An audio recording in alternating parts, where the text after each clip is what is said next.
Ndoda kukwasai vana vaMwari muzita raJesu. Amen. Toda kutenda Mwari nemukana waatipa kuti tidzidze zvimwe zvaJesu.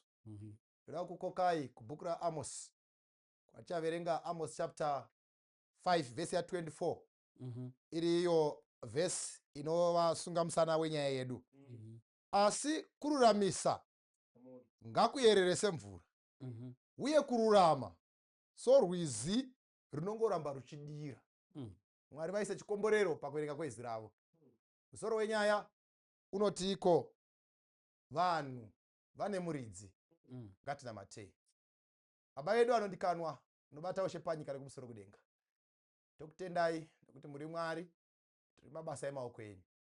Tauraiwo kwatiri nelanguage yatinonzwa. Totendeuka todzoka kwamuri, toponeseka. Ndokukumbira nekunamata kwedu muzita raJesu tokunamatai. Amen. Regai titsvage nhoroondo yebhuku raAmos. Toona kuti yakabva nekupi, nyaya iyi yabva kupi. Ndichaona kuti Amos is one of the minor prophets. Panguva yaakauya, akauya around 8th century period. Vanotsanangura vanotiko Israel yanga yadividwa into two. Kwava neIsrael, kwava neJudha. KuJudha kuna Uzia. KuIsrael kuna Jeroboam the second.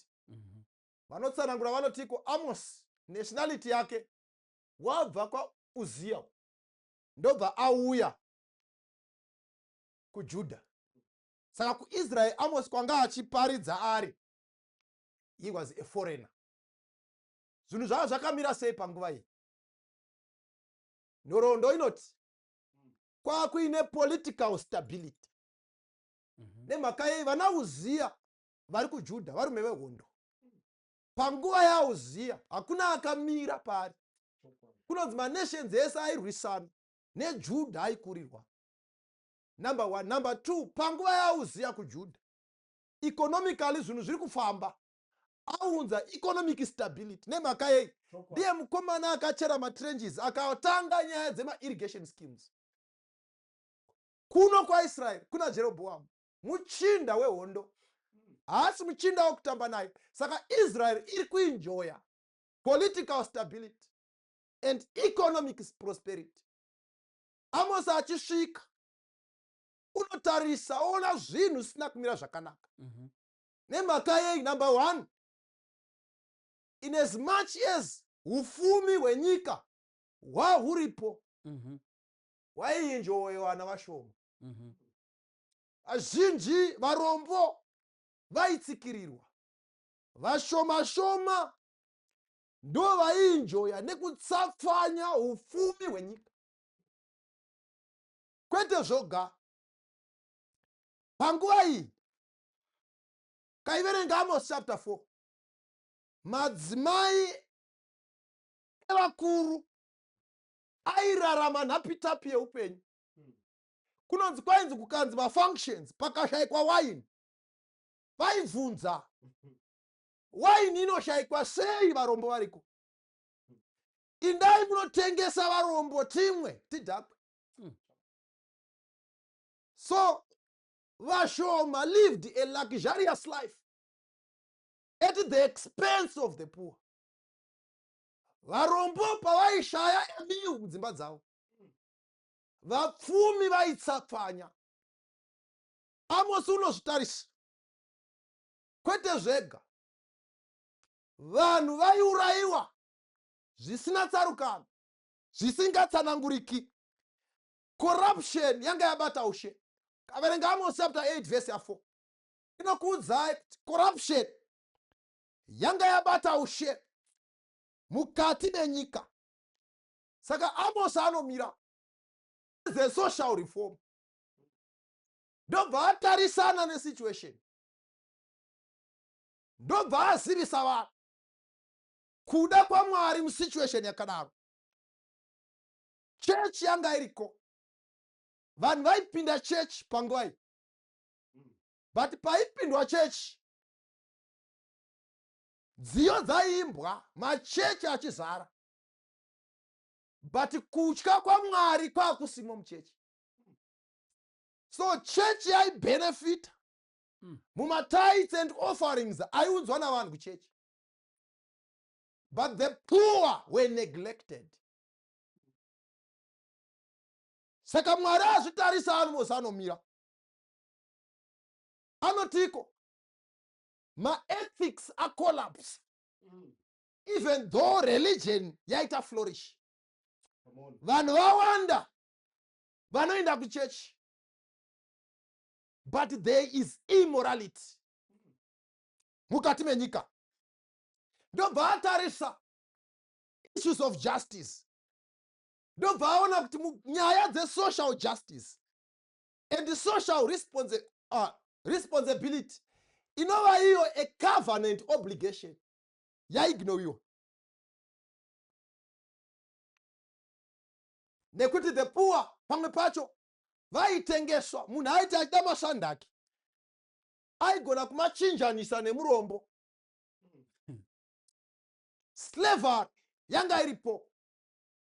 Murume anonyora, umwe anonyora anonzi Gustavo Gutierrez anotiko chainzi slavery kuti iwewe hauchararami, hauchazivi zvauri, nekuti unorongerwa zvokuita. Iwe usina plan neupenyu hwako. Saka ndo zvanga zviri. Nyika yaipa zvakadaro. Amos unomira. Obva audza vakuru nevaenjoy. Oti Mwari ari kutsvaka kururama pamuri. Ndobva atarisa chechi. Ndobva aikondema. Not for liturgical failures, but for systematic injustice. Mumakotsi maita muchita muri just, vanhu vaiendesa nyaya dzavo dzichitongwa. But mukurarama, the poor were neglected. Amos ndobva ati hapana checha, nekuti varombo vanofana kubenefita pachikeki chenyika varashwa. Ndo yakanga iri message yake. Saka aikondema yatoti iyo structural sin yekuti makaitarisa munoona sekuti zvese zviri right, ndo zviri structure yesociety. But Amos ari kuti Israel, mapiwa Israel naMwari to benefit mese kubva kumudiki kusvika ari pamusoro-soro pesociety. Muri kufana kubenefita from this cake. Ndo yakanga iri message yake. Saka ari kutiko munyika muine moral complacence and economic oppression. Religion itself was preserved, but righteousness was not. Saka church payaifana kutaura, church yanga isingatauri nemhaka yei, they benefited from the confusion yanga iripo. They benefited. Kuchema kwaita vanhu kwaibenefita vakuru. Saka Amos ouya akuya kuzovaudza kuti justice is not philanthropy, but justice is the ontology rooted in the character of God. Muka violate justice, then it means you are rebelling against the moral architecture of creation. God himself is just. Amos is saying social injustice is a theological treason. And there is no message kwete Amos chet, but ukaironda in the Old Testament. This is the message of the prophets. Moses anomira onzi na Mwari, Exodus chapter 3 verse 7, ndanzwa kuchema kwevana vangu vari muEgypt, ndakutuma kuti unovadzikinura. So Israel was redeemed nemhaka yei papaitika oppression. Mwari akati handinyarari pakadai. Nathan mira ndobva aenda pamberi paDavid akati, mambo, you have committed a social sin. Mwari ngaavongwe naDavid, nekuti vana mambo vaiti kana vaudzwa izvo akabharira nguo dzake, ndobva apfeka magumbu ukachema. Ukaenda neni pana First Kings chapter 18 verse 21. Elijah anosvika oti mambo mauraya Naboth maresha, you have committed a social sin. So this was the gospel up to the period of Christ.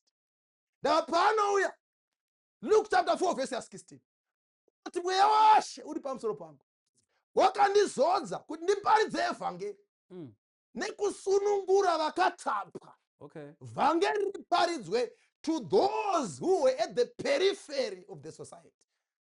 Vaiti vakatariswa vaisaonekwa savanhu. Church payaibenefita panguva yaAmos yaiti hatina basa nazvo, yaisatarisa vanochema.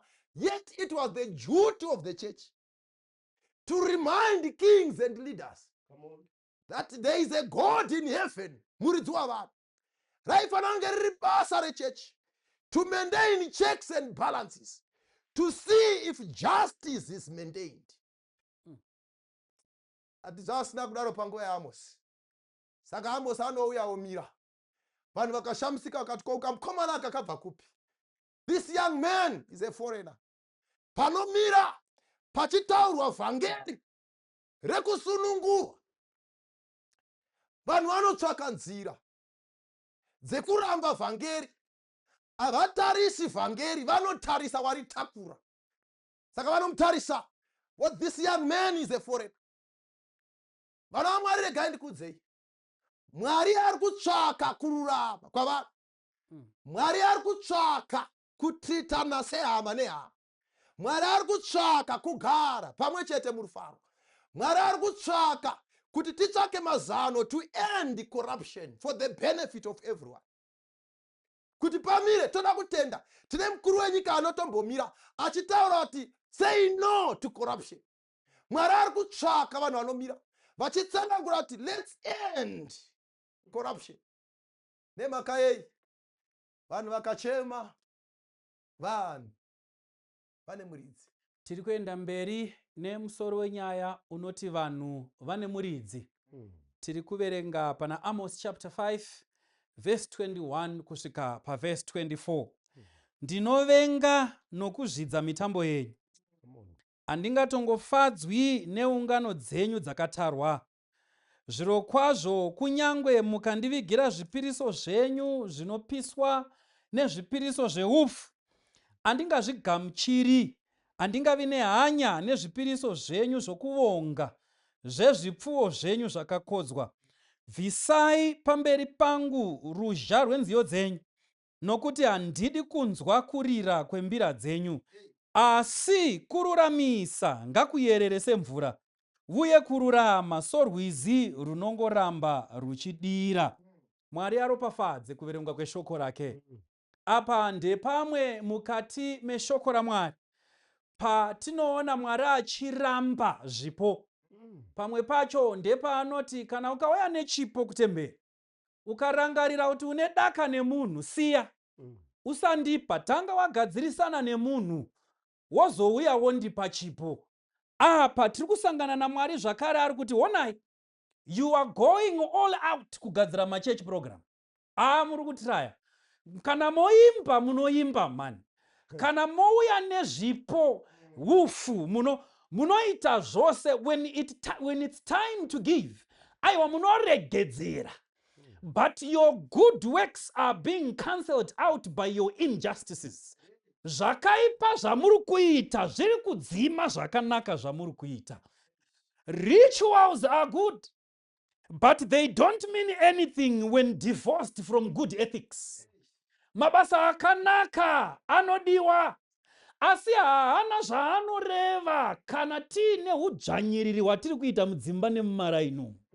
Bhaibheri shoko raMwari riri kutaura kuti Mwari wakati zvibvisai. Munoimba enda kuonai muri kuparidza. Muri kuita zvikuru, but chimbozvibvisai. Zvandiri kuda chaizvo chaizvo kururamisa. Ngakuyerere semvura. Saka kana takuisa zvinhu pachikero, chakakosha pamberi paMwari kururamisa than kuita zvechechi. Saka ndoreva maimu neunifomu dzakawanda dzechechi dzakaainiwa nemakala adzo akasiyana. Munouya every church program, you are an hour early. than anyone else. Pastor vakati chakati ndimi munotanga kusvika. But pamunenge muchiita izvozvo, Mwari akatarisa murume wamuri kudzvanyirira kumbo. Mwari akatarisa mudzimai wamusiri kubata mushe kumbo. Mwari akatarisa nherera yawakatorera ndiro dzamai vacho uchiti ndedzasisi vangu. Munotaimira panofiwa. Mounganidza vana movasiya. Muchinyatsokuona kuti vana vachada kubika. Vana vachada mbudzi ava dzekutengesa vaende kuchikoro. But munosvika moti ndezvamukoma vedu. Motinha zvese motora moenda. Motonobvisa chegumi pamombe dzamapamba kuvana. Mwari ari kuti chengetai mombe idzodzo. Kururamisira ngakuyererese mvura. Chokwadi. Saka tinoita mapurogirama aMwari, tinoidira mari man. Unosvika pachechi uchiona kuti no man, zvinhu zvakarongeka panapa. Umwe naumwe ari pambiro pake akamira nekusatya. Programu iri kuflowa flawlessly. Asi Mwari akatarisa mararamiro enyu kuumba sabhuku. Kuti munodii nevanhu vari pasi penyu. Mbeu kana dzauya dzichibva kuvakuru venyika, munodzigovera sei imi? Kana monyora mazita, munonyora here zvakanaka? Kana kuti uku munonyora nevana venyu vari kubasa, muchirambidza vamwe kunyora vana vavo vari kubasa. Shirikadzi dzoshaya mainputs, imi makatovhura munda, muchirima namainputs eshirikadzi. Kururamisira ngakuyererese mvura. Saka munogona kuzobva ipapo munobvuwa moenda munoita misa. But Mwari achiti zvamuru uniform yakakufitai but mararamiro enyu aya hamusi kuita. Bvisai kuimba kwenyu pamberi pangu. Saka Mwari ari kuti I want moral melody more than noise. Ma-PA system anenge achirira baba, achienda kure. Vanhu vaMwari vakatanga kutamba so unonyatsokuona kuti zveshuwa vari kutambira Mwari. But simba ravanoshandisa pakutamba ndo simba ravanoshandisa kubatira mai vakafirwa nababa vachivatorera imba yavo. Kuenda kutora death certificate reshirikadzi wonochinja woisa imba muzita rako iwe. Shirikadzi yayasiya yashandirwa zvinhu zvayo nemurume wayo asati afa. Kuchinzi nyangwe ndikafa unotora mari yerendi chitungwiza.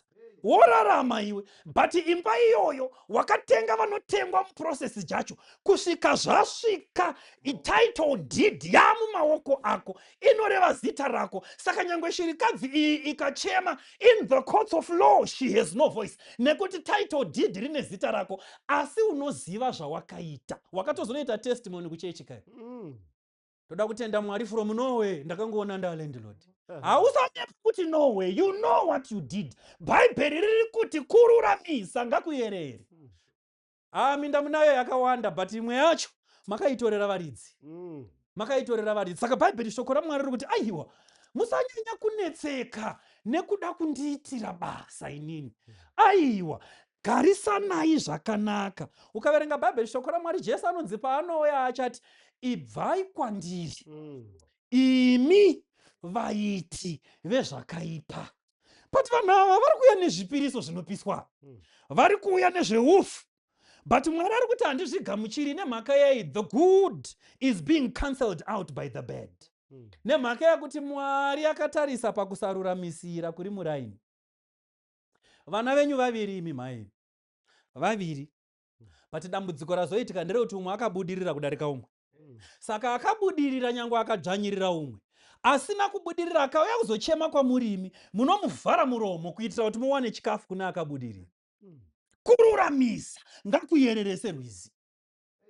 Saka this is an ever flowing river. So rwizi runongoramba ruchidira. Nguva dzose Mwari ari kutarisira kuti vanhu vagarisane. Haugoni kuda Mwari wausina kumboona uchitadza kuchengeta mainini vekumba kwenyu. Handiti zvakaitika paya ndezvekuti baba vako iwe vakarambana namai vako. Uri mwana iwe ndobva varambana. Vakanoroora baba vako. Vanoroora uko pakaita vamwe mainini vaya. Makore mazhinji vachigara nababa. Kukatoberekwa vana ikoko kumhuri iyoyo. Une vanin'ina iwe. Vasiri vamai vako asi vari vababa vako iwewe. But pakafa baba unoziva zvawakaita iwe.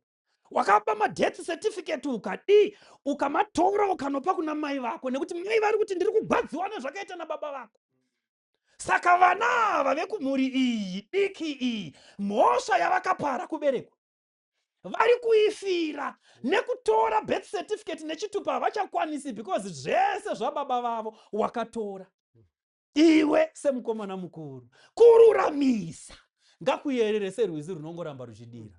Saka tinogona kuzodzingwa pamberi paMwari titori maerida tichitorana maeffort, family life, stewardship, vanhu vachienda kumisangano mikuru inodyiwa misa inotyisa, but nekuti hatiruramisirani pakati pedu, there is no justice. Mwari haafari. Mwari haafari. Saka Pauro achitaura anoti, inini hana yangu haina mhosva kuna Mwari nekuvanhu. Nyaya yacho inobhalansa. Dhanieri ari mugomba reshumba, Dhariasi wakauya makuseni achichema, Dhanieri urimo here? Dhanieri akati, ndiripo ini mambo, ndawanikwa ndisina mhosva. 1 pamberi paMwari, 2 pamberi pavanhu. Ndawanikwa ndisina mhosva. Saka zvinhu 2 izvi zvino haugoni kuda Mwari wausina kuona uchidzvinyirira vana vababa vako vakaberekwa navamwe mai, baba vako usingadi uchida iwe. Saka ruramisa nyaya idzi, kugarisana pasi sotowirirano zvedika, ngatitaurirane chokwadi. Iropa iri Mwari haafari nazvo. Saka Bhaibheri, shoko raMwari riri kuburitsa kuti zvizhinji zvatinogona kuita sevana vaMwari tichiti tiri kushandira Mwari, but Mwari ari concerned neinonzi relational rightness, kuti pakugarisana apa, pakuwirirana, zvinhu zviri right here, right conduct towards your neighbor. Mugere sei? Munoruramisa here? Kana morova wenyu newamainini, shamu dzakawanda dzinoendepi? Kana morova vese vaita musikanzwa yakafanana. Kana modzidzisa, munodzidzisa sei? Zvinofanana here? Bhaibheri, shoko raMwari riri kuti kururamisa ngakuyerere senzizi inongoramba ichidira. Toda kutenda Mwari nemusoro wenyaya unoti vanhu vane muridzi mukati mebhuku raAmos. Pachikwekwenhero anobata inonzi ethics of eschatological accountability. Alright. The book of Amos rinonarrata what is history, but it is a prototype of eschatology. Saka vanhu vemunguva yaAmos vaiti, isu seIsraeri we are the chosen nation. Saka day of the Lord parinouya, vavengi vachaparadzwa, isu tichiponeswa. But Amos paanouya, he is a radical preacher. Oti varume, kana mukasatendeuka, kana mukasaruramisira mishpat, which is right doing of social justice, nekutsikirira varombo, vanhu vane muridzi, Mwari pachaonekwa, rufu amponeseki, hakuna anopabuda. Saka vaifunga kuti election is the greatest privilege. But not only that, but it was a greatest calling of highest responsibility. Muchazvidavirira. That's why Amos chapter 5 verse 18 achiti, kana zuva iro guru rauya, richava rima. So kuti uri kutisa shumba uchisangana nebere, you are not going to escape muchitsikirira varombo, muchita macourts, muchibvarura madockets avatsvene, but muchiramisira vane maoko akasviba. You are accountable when he comes. Oti who to kings, imi madzimambo munotsikirira varombo. Cherechedza mubhuku raDhaniel, Nebukadnezar anonzi takupa 1 year ultimatum. Ukaramba uchitsikirira varombo, akaenda kusango for 7 years. Mwari haamiri naoppressor. He stood for social justice and defend the oppressed. Mwari haanyarari. So Mwari ari kutaura mubhuku raAmos kuti a message to kings, message to judges, church leaders vanonyarara zvakaipa zvichiitika. Mwari ari kuti for the day of the Lord. Saka vanofunga kuti day of the Lord, it was a day of immunity. Rave zuva vaigara vachitotamba mutambo yainzi the year of jubilee, the year of debt release, kuti zviri kunongedza the great day of the Lord. But Thank God the preacher of righteousness anotaura kuti varume mukasagadzirisa nyaya iyi hamupabudi. The great day of the Lord, it is coming. Vamwe mune makambani but vashandi vanoita 6 months vasina kutambira uchibvisa chegunda asi vashandi vachichema rakatariswa roti hatisangani paday of the Lord is not a day of jubilation tosangana. Saka that's why muchiona Amos chapter 4 verse 12 vanoti prepare to meet the day, prepare to meet Yahweh on the day of the Lord. Gadzirirai kusangana because hamusi kuita zvakanaka. Amos chapter 3 verse 2 mwari obva you Israel, I have known you. Yada in Hebrew kuratidza kuti you have higher knowledge. No Laodicea unoti I am rich but usingararami zvizvozvo. Unoti I am rich, you are accountable. Right doctrine, hymn books, message tinayo but hatina true social justice. Mwari ari kuti paday of the Lord kana ouya you are accountable. But mwari mukatarisa mubhuku raAmos mwari vane tsitsi, vane moyo murefu, vanoisa anonzi preliminary judgments. Emnyasha ekuti munhu atendeuke, mutadzi abve murima aende muchaedza, to prepare the highway for the coming of the king. Saka ndoda kuti nditaure nemi vese vari munyika pane macases ari kuitwa nenyaya dziri kuitwa dzekutsikirirana nekuvharana zvichiitwa vamwe vachichema. Mwari hanyarari. Tine zuva ratichazvidavirira. Nhasi tiri kuenjoya simba richiabuswa in all higher circles of structures from villages, districts up to higher echelons of power. Varume kune mukuru unouya. You are reminded you are custodians. God is the owner of people. Mwari ndiye muridzi. Mwari hanyarari panotsikirirwa vanhu. Mwari hanyarari. Saka mukatarisa pabhuku raAmos anotiradza 4 mavisions. Yekutanga Amos chapter 7 verse 1 inoti hezvi zvandakaratidzwa naJehovha, tarira wakavumba mabukira okupedzesera. Achitanga kubukira, tarira akanga ari mabukira okupedzesera kucheka kwamambo kwapera. Zvino dzakati dzapedza kudya uswa hwenyika, ndikati haiwa Jehovha, chikanganwirai henyu Jakobho ungamira seiko zvaari mwana muduku. Jehovha akazvidya mwoyo pamusoro pechinhu ichi. Jehovha akati hazvingaitirwi iyi. Ndiani aona panapa? Mwari varatidza a vision. Mashu dzichiuya as preliminary judgments for agriculture.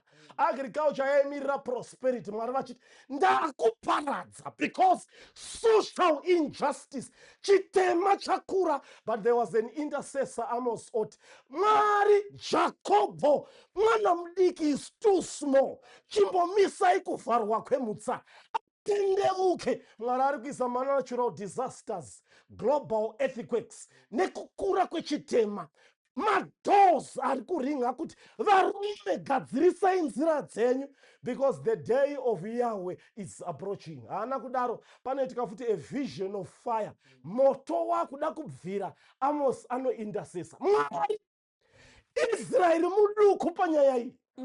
Vavanzeiwo seri kwenyasha.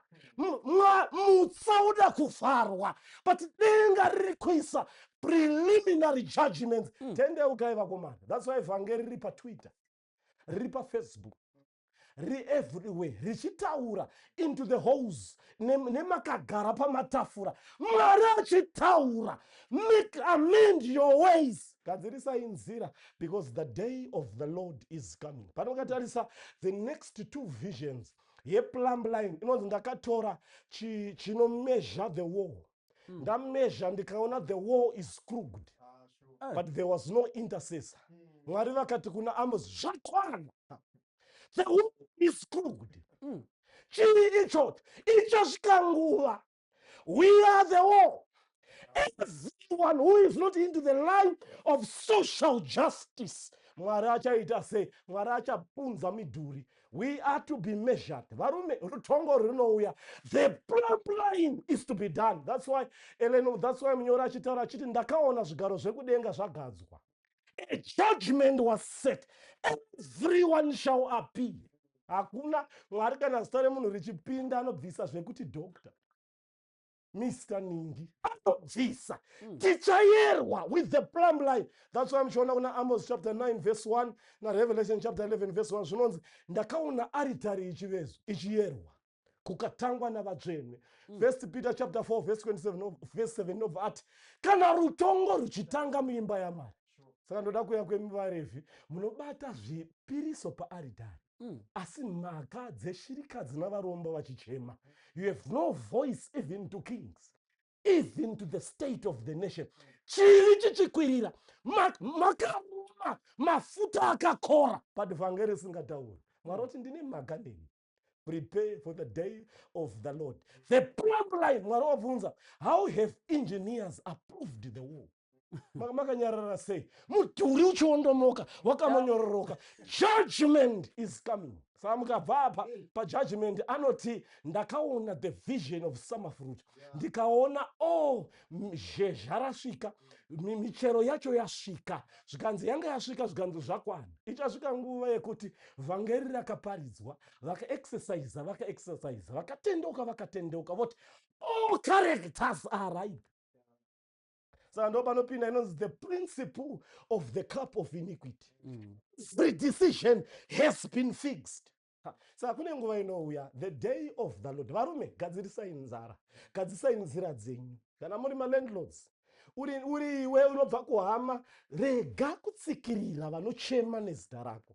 Dzidza kumirira zita raJehovha. Zvinonzi kudii? Zvikanzi character was sealed. Zvikanzi akanaka ngaagara akanaka, mutsvene ngaagara akadaro. Mukaverenga Amos chapter 8 verse 11 inoti there is a shaking that is coming. Kuzungurwa kunotyisa. Why uku? Mbudzi uku. Vakanaka uku, vasakanaka uku, vakaipa uku, vakachena uku. Ipapo tichaona musiyano. Ndo panonzi na Amos chapter 8 verse 11 ndakaona majaya akanaka nemhandara dzakanaka vachimhanya. Ichava nzara yekunzwa kwete kuparidza, yekunzwa shoko raMwari. Probation would be closed. Vhangeri rinenge raguma pasisina gospel minister, pasisina vhangeri richaparidzwa. The message of repentance is now. Jesus is coming again.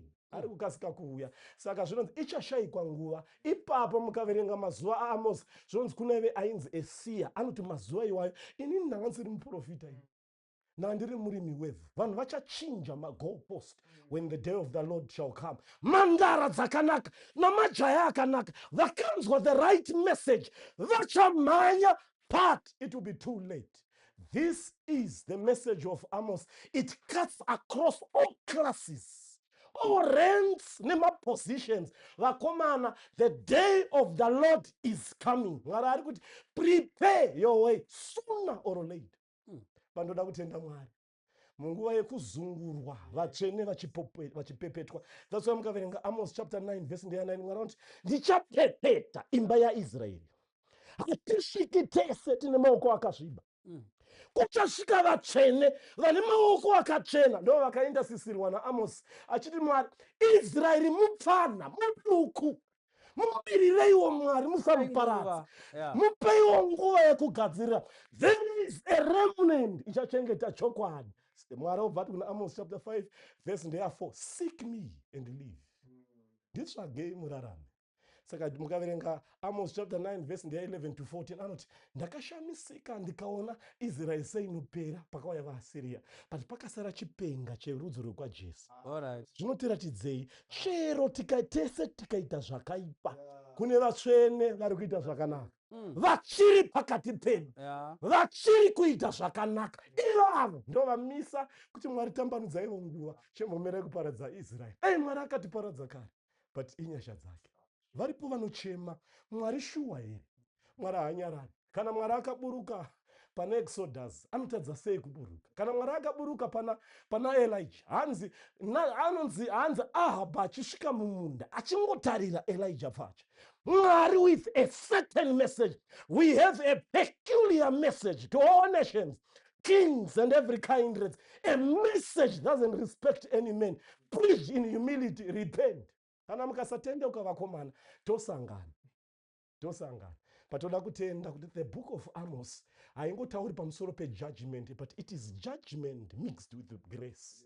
Kuti vanotendeuka vachidzoka mumaoko aMwari vanochengetwa nekuregererwa. Toziva wakaita zvikuru iwe, but inguva yekuti tiite amend your ways. Hauonani vana vamai vakwedu, hamuonani. Vashandi vanochema newe, but kuchechi uchidonate, aiwa ngatitange kuita zvakanaka. Right doing, enda unoita zvakanaka. Social justice seeks us to love one another. Dzoka kuhama dzako. That's why Mwari vakati kuna Legion, go and preach to your relatives. Yeah. Dzoka iko. Dzoka kuhama dzako, dzoka kuvashandi uite zvakanaka. Dzoka mumasecles uite zvakanaka. Tungamirira vanhu zvakanaka. Sei uchitungamirira neutsinye? Dzoka. Because Mwari, we shall appear before the throne. But bhuku raAmos rinotinongedzera pamuchinjikwa. Justice, judgment, and righteousness all are embodied at the cross. Justice was not ignored at the cross. Righteousness was embraced at the cross. Muchinjikwa unotidzidzisa kudini kuti we should learn to separate sin and love the sin. Yava nguva yekuti titendeuke hama neshamwari nekuti Jesu ari kukasika kuuya. Nhasi kutandavadzwa kwenyasha. Mutsa tichirwirwa kunzi Mwari, Israeri muduku, tandavadzai nyasha. But nyasha hadzirambi dzakadaro. Saka Mwari ari kuti imi madzimai eBhashani, makora nemisodzi yavarombo, ngatidzidze kutendeuka. Kana zviri zvaMwari ndezvaMwari, kana zvisiri hatizvidi. Mwari atibatsire in this generation that we are living. Mukuru unouya achabata jeko. Zvakazarwa chapter 14. Ndakabata jeko ndikaisa mazambiringa nebumba kusaidhu. Ndikaisa mazambiringa chaiwo uko. Kukohwa kukaitika. Ndikaona Jesu agarira gore. Shuwa anouya kuzoseparate. Tichawana nguva yekunamana kuti Mwari ndibatsire. Ndigone kurarama zvakanaka. Nekumirira zviri chokwadi. Nekurarama nevanhu zvakanaka. Mwari vatiitire zvakanaka. Baba vedu muri kudenga, munotsvaka kuti kururamisa kuyerere serwizi runoramba ruchingodira. Zviripo zvinotimanikidza matumbu edu kuti tigute, upfumi kuti tiunganidzire mazera anotevera. Asi zvizhinji izvi zvinoitwa tichitsimbirira varombo, tichitsimbirira vanochema, tichitorera vanhu zvinhu zviri zvavo. Madhoketa achidhisapiya, vane mhosva vachisunungurwa, vasina mhosva vachisungwa. Mwari tibatsirei, mutiitirewo zvakanaka nekuda kwenyasha. Zita renyu rirambe richikudzwa. Motichengetera kutenda, motichengetera kururama, motichengetera kudanana nekuyanana nehama nevavakidzani. Tanamata nekutenda zvese izvi muzita raJesu akatfera pamuchinjikwa. Amen.